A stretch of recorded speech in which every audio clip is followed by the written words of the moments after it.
السارق والسارقة فاقطعوا أيديهما। কোন চোর এবং কোন চোরনি, কোন চোর অথবা মহিলা চোর চুরি করে ধরা পড়েছে, কোনো কথা নাই। অন্ন, বস্ত্র, শিক্ষা, বাসস্থান, চিকিৎসা সবকিছু থাকার পরও সে চুরি করে ধরা পড়লো, কোনো কথা নেই, তার কি কাটো? আস্তে কি কাটো? হাত কাটো। আড়ালে না প্রকাশ্যে? আড়ালে না প্রকাশ্যে? ঘরের ভিতর না রাস্তার মোড়ে? রাস্তার মোড়ে। হাতটা কেটে ফেলে দাও, কবজি পর্যন্ত কেটে ফেলে দাও। রাস্তায় চলতে নিয়ে, সব জায়গায় চলতে নিয়ে সবাই দেখে ফেলবে এ হলো চোর, এই জন্য ওর হাত কাটা গেছে। ইসলামের বিধানটা আজ থেকে ১৫০০ বছর আগে জারি করে দিয়েছে, আমার নবী যে সমাজে বাস্তবায়ন করেছিলেন। কিন্তু বলুন তো, এই চুরির বিধান কি আমার দেশে আছে নাকি? আসতে বলবেন না, আছে নাকি? আমার দেশে এত শক্ত বিধান যে একটা গরিব মানুষ যদি চুরি করে ধরা পড়ে তাকে পিটাইয়া মেরে ফেলে, এটাও ইসলামে জায়েজ নাই। কিন্তু কলমের খোঁচা দিয়া শিক্ষিত নামের কলঙ্ক, বিসিএস ক্যাডার হয়েছে, সর্বোচ্চ ডিগ্রি নিয়েছে, এমন কিছু অসৎ কর্মকর্তা নৈতিক শিক্ষা তারা পায় নাই, বাপরে দেখে না, বুড়া বয়সে বাপকে বৃদ্ধাশ্রমে পাঠায় দেয়। আসতে বলবেন না, আছে না নাই? আমি চ্যালেঞ্জ করে বললাম, আমি চ্যালেঞ্জ দিচ্ছি সবার সামনে, গোটা দুনিয়া আপনি খুঁজে বের করুন, কোন আলেমের বাবা অথবা কোন হাফেজের বাবা বৃদ্ধাশ্রমে আছে, মা তার বৃদ্ধাশ্রমে আছে, আপনি খুঁজে পাবেন না। এই জন্য খুঁজে পাবেন না যে সন্তানটা আলেম হয়েছে, যে সন্তানটা হাফেজ কোরআন হয়েছে, অন্তত তার এতটুকুন সেন্স তার মধ্যে ডেভেলপ হয়ে গেছে যে বাপ মাকে কখনো বাইরে রাখা যাবে না, বাপ মাকে বৃদ্ধাশ্রমে রাখা যাবে না, বাপ মার খেদমত করাটা ফরজ। এই শিক্ষা পেয়েছে কোরআন থেকে। আমার বন্ধুগণ, আজকের সমাজে শিক্ষার হার বেড়েছে, কিন্তু বাপ মার প্রতি সেবার হার কমে গেছে, সেবার হার বাড়ে নাই।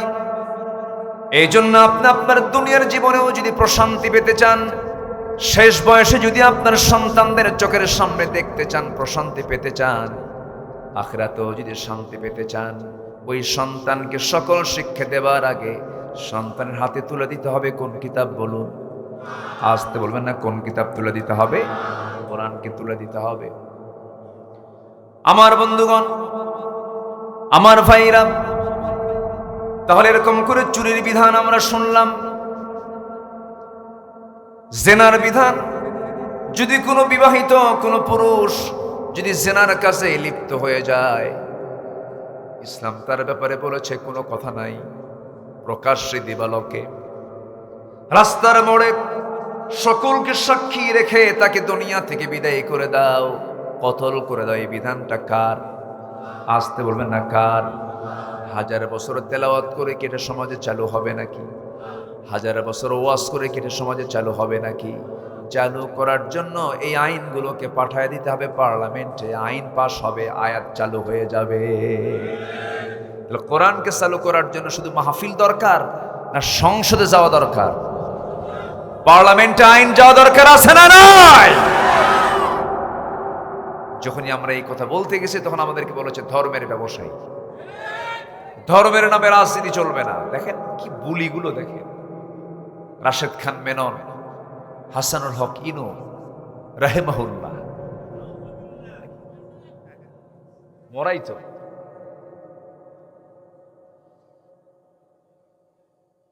হাসানুল হক ইনু, রাশেদ খান মেনন মাত্র 5ই অগাস্ট আসার মাত্র 7 দিন আগেও না, 7 দিন পার হয়নি, কয়েকটা দিন আগে যখন বলে ফেলল এই দলকে নিষিদ্ধ করা হলো, শোনেন না? আপনারা শোনেন নাই? নিষিদ্ধ করেছে। এই দল সাধারণ কোন দল না, এটা ইসলামী দল। এটাও জেনে রাখেন, এই দেশে আরো ইসলামী দল আছে না নাই? কোন ইসলামী দলকে নিষিদ্ধ হয়েছে? নিষিদ্ধ হয়েছে। হয়েছে কয়টা? এটাও মাথায় রাখবেন। বিগত সরকারের আমলে অনেক টুপিওয়ালা দাড়িওয়ালা, সিয়াসিত্তার ওস্তাজ, বড় বড় মসজিদের খতিব, বাইতুল মুকাররমের খতিব সহ অনেকেই বিগত সরকারের আমলে সরকারের সর্বোচ্চ সুযোগ সুবিধা গ্রহণ করেছে। তারা করেছে কিনা বলেন? করেছে। মাত্র একটা দলকে তারা টার্গেট করে বলে ফেলল নিষিদ্ধ।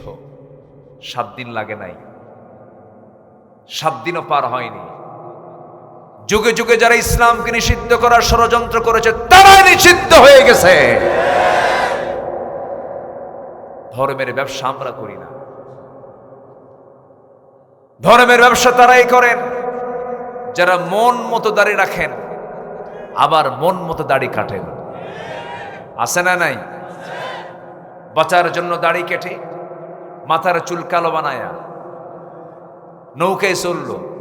এমন নৌকায় চড়ছে, মরা নৌকা, চলেও না, ঘোরেও না, ভেড়েও না।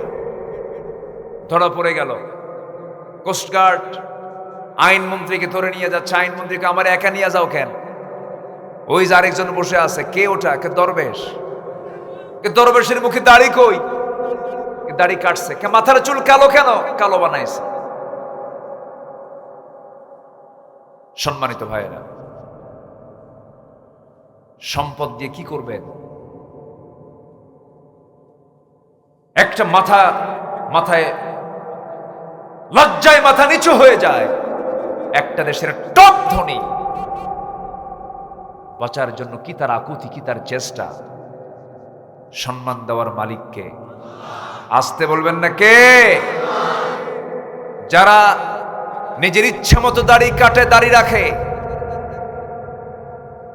যারা মাথায় পট্টি বেঁধে আবার সেই মাথাতে তিলক লাগায়, তারাই ধর্মের ব্যবসায়ী।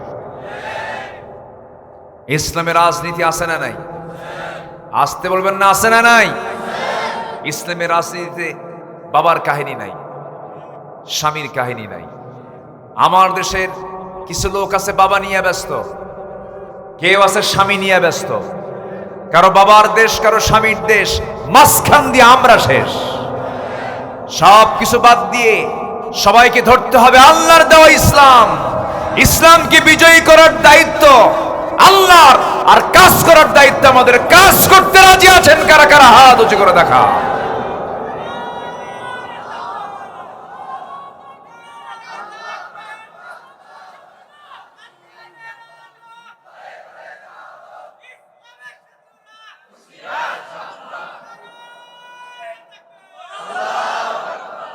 আল কোরআন আছে যেখানে, আলেম ওলামা যেখানে, কোরআন হাদিস যেখানে, আল্লাহ কবুল করুন। জোরে বলি আমিন। আরো জোরে আমিন। কষ্ট পাচ্ছেন? আলোচনা চালাই। কোরআন 10 শ্রেণীকে, কোরআনে 10 শ্রেণীর উপরে আল্লাহ লানত, আল্লাহ তাআলা আল্লাহর কালামে তিনি স্পষ্ট করে দিয়েছেন। 10 শ্রেণীর উপরে আমার লানত, আমার অভিসম্পাত বর্ষিত হবে। নাম্বার 1, আল্লাহর আয়াতকে যারা গোপন করেছে। আল্লাহর আয়াতকে গোপন করার কোনো সুযোগ নাই। যা বলা হয়েছে এখানে আড়াল করার কোনো সুযোগ নাই। নাম্বার 2 হলো জমিনে যারা বিপর্যয় সৃষ্টি করবে এবং আত্মীয়তার বন্ধনকে যারা নষ্ট করে ফেলবে, জমিনে বিপর্যয় যারা সৃষ্টি করবে, মহান রব্বুল আলামিন বলেন, ফাহাল আসাইতুম ইন তাওয়াল্লাইতুম আন তুফসিদু ফিল আরদি ওয়া তুকাত্তিউ আরহামাকুম। জোরে বলুন আল্লাহু আকবার। আল্লাহ রাব্বুল আলামিন বলেন, যারা এই জমিনে বিপর্যয় সৃষ্টি করবে এবং যারা আত্মীয়তার সম্পর্ক যারা নষ্ট করবে, আল্লাহ রাব্বুল আলামিন বলছেন, এরপরে বলছেন, উলাইকাল্লাযীনা লা'আনাহুমুল্লাহু ফাআসাম্মাহুম ওয়া আ'মা আবসারহুম। এই সমস্ত ব্যক্তির উপর আমার লানত, আমার অভিসম্পদ বর্ষিত হবে। জমিনে বিপর্যয় সৃষ্টিকারী লোক আমার দেশে আছে না নাই?